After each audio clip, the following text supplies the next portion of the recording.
আজকে আমি আমার ছেলের পছন্দের একটা খাবার রান্না করব। আসসালামু আলাইকুম আপুরা। আপনারা সব সময় চেষ্টা করবেন বিরিয়ানি পোলাও চামিচ দিয়ে না বেড়ে একটা প্লেট দিয়ে বাড়তে। চামিচ দিয়ে বাড়লে কেটে যায় আর প্লেট দিয়ে বাড়লে আস্ত আস্ত থাকে। আমি আপনাদের সাথে বিরিয়ানি রান্নার ভিডিওটা শেয়ার করলাম, আর এই বিরিয়ানি রান্নার ভিডিওটা আপনারা পুরো দেখে তারপরে বলবেন যে আমার বিরিয়ানি রান্নাটা কেমন হয়েছে। আপনারা কমেন্টে জানাবেন। আমার এই বিরিয়ানি রান্নার ভিডিওটা যদি আপনাদের ভালো লাগে তাহলে লাইক ফলো কমেন্ট করবেন, আর আমার বিরিয়ানি রান্নার ভিডিওটা শেয়ার করে সবাইকে দেখার সুযোগ করে দিবেন। আর বিরিয়ানি রান্নার আসল টেস্ট আনার জন্য গুঁড়া দুধের সাথে লেবুর রস মিশিয়ে দিয়ে দিবেন, এতে বিরিয়ানির টেস্ট আরও ভালো আসে। আমার ছেলে কবে থেকে বলতেছে যে আম্মু একটু বিরিয়ানি রান্না করো, বিরিয়ানি রান্না করো। আমার খেতে অনেক মন চাচ্ছে, তাই আজকে আমি বিরিয়ানি রান্না করলাম। আর মাংস কষানোর সময় আমি পরে জিরার গুঁড়াটা দিলাম, তাতে ফ্লেভারটা আরও ভালো আসবে।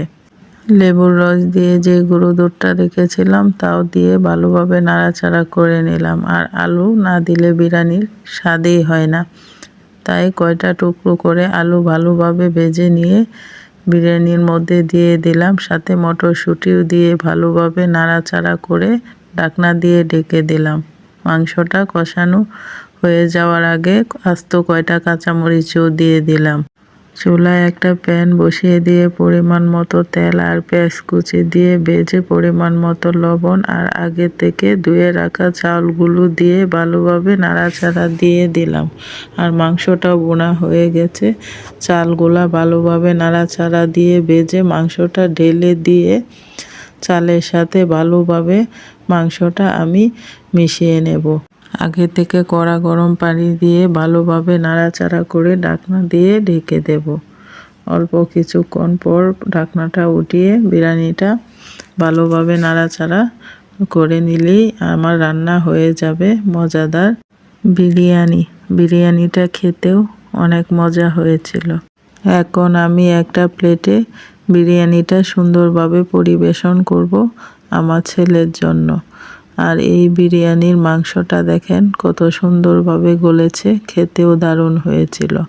খাবার সুন্দরভাবে পরিবেশন করা একটা আর্ট। আপনি যত সুন্দরভাবে খাবার পরিবেশন করবেন দেখতেও সুন্দর লাগবে, খেতেও ভালো লাগবে।